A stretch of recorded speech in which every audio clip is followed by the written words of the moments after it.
Bonjour Ludivine. Bonjour Jean-David. Merci d'accueillir la maison Albert Bichot Je t'en prie. pour parler aujourd'hui, 2 mois avant les enchères, d'une pièce très à part, Ouais. la pièce de charité, que nous, chez Albert Bichot, on a eu la chance d'élever plusieurs fois dans ces 15 dernières années, acquise par nos clients.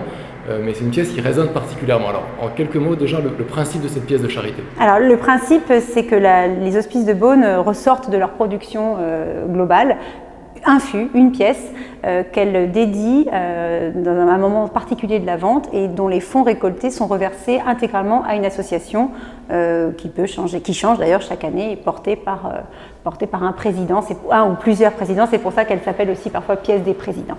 D'accord, elle a ce double nom. Oui. Cette année, pour la 160e vente des enchères, effectivement un contexte très particulier avec la crise du coronavirus. Oui. Comment vous avez anticipé ou travaillé sur ce point, notamment et bien sûr dans le choix de la pièce? Alors écoute, ça s'est fait en 2 temps. Pour être très franche, étant donné qu'on fête notre 160e vente, tu l'as dit, nous avions déjà dans l'idée de faire quelque chose de spécial, d'un petit peu inédit, et puis donc du coup de s'orienter vers un des grands crus de la Côte de Nuit qui n'avait jamais été mis à la vente auparavant. Donc notre choix s'est porté sur le Clos de la Roche Grand Cru. Ça, c'était vraiment quelque chose d'affirmé depuis un petit moment déjà, c'était sous-jacent. Et puis effectivement, le contexte sanitaire de 2020, le contexte Covid a fait qu'on a voulu apporter quelque chose d'encore plus spécial, d'encore plus unique, d'encore plus grandiose à cette pièce, d'où la naissance du partenariat avec le château de Chambord, qui donc a une forêt de chênes incroyable, qui a décidé depuis quelques années de les exploiter en méranderie et donc en tonnellerie et d'élaborer quelques fûts, quelques pièces par an ressortent de cette forêt. Donc le partenariat patrimonial d'une part, vecteur de grandes causes d'autre part. Bon, tous les ingrédients étaient réunis pour qu'on puisse vous proposer au jour d'aujourd'hui une pièce d'exception. D'accord. Donc pièce d'exception par Chambord, par l'histoire, bien sûr, par le soutien de la Fondation des Hospitaliers de France. Tout à fait, oui, c'est le choix qui s'est porté cette année. Et je voudrais que tu nous parles bien sûr un petit peu de ce vin. Donc ce Clos de la Roche, lui aussi, il est spécial. Il y a d'autres pièces, plusieurs pièces du Clos de la Roche. Oui, bien sûr, on le produit, bien sont sûr. aux enchères. Celui-là, il est spécial. Il est spécial. Alors en fait, pour vous illustrer le fait que c'est quelque chose qui mûrissait dans notre tête depuis un petit moment, c'est que depuis le mois de juillet, nous lorgnions, on scrutait un petit peu les zones de la vigne qui pourraient se prêter à une sorte d'isolement des meilleurs pieds pour pouvoir en récolter les fruits et les dédier intégralement à l'élaboration de cette pièce.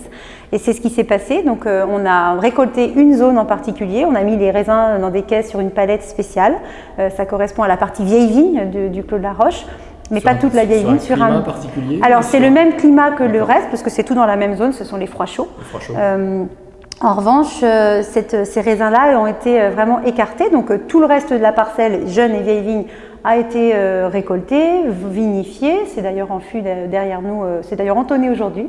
Et cette partie de raisin qui a été isolée a vraiment été dédiée à la réalisation de la pièce des présidents. Donc c'est vraiment une pièce unique puisque les raisins ne sont issus n'ont été sélectionnés que pour cette pièce-là. Cette sélection massale, quelque part. Voilà. Et puis, autre chose, et ça c'est important, alors c'est peut-être purement technique, ça intéressera peut-être moins les gens, mais quand même, nous on a eu à cœur de les vinifier à part.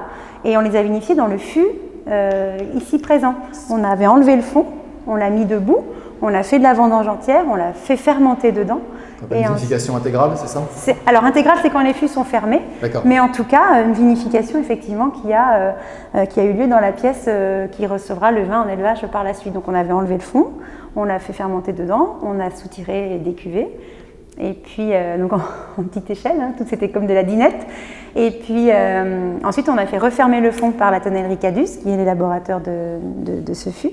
Et puis, ensuite, on a réentonné le vin dedans. Donc, voilà, elle est unique de A à Z, y compris pour l'expérience que ça a représenté pour nous. Et puis, du coup, pour le portage du projet, et puis surtout au profit de la Fondation des Hospitaliers de France. Nous, c'est quelque chose avec lequel on est hyper enthousiaste et on espère que ça va marcher. Bon, super. Écoute, nous, de notre côté, on fera tout notre possible pour bien sûr faire la aucun promotion de cette pièce à part. Merci d'avance. Merci beaucoup.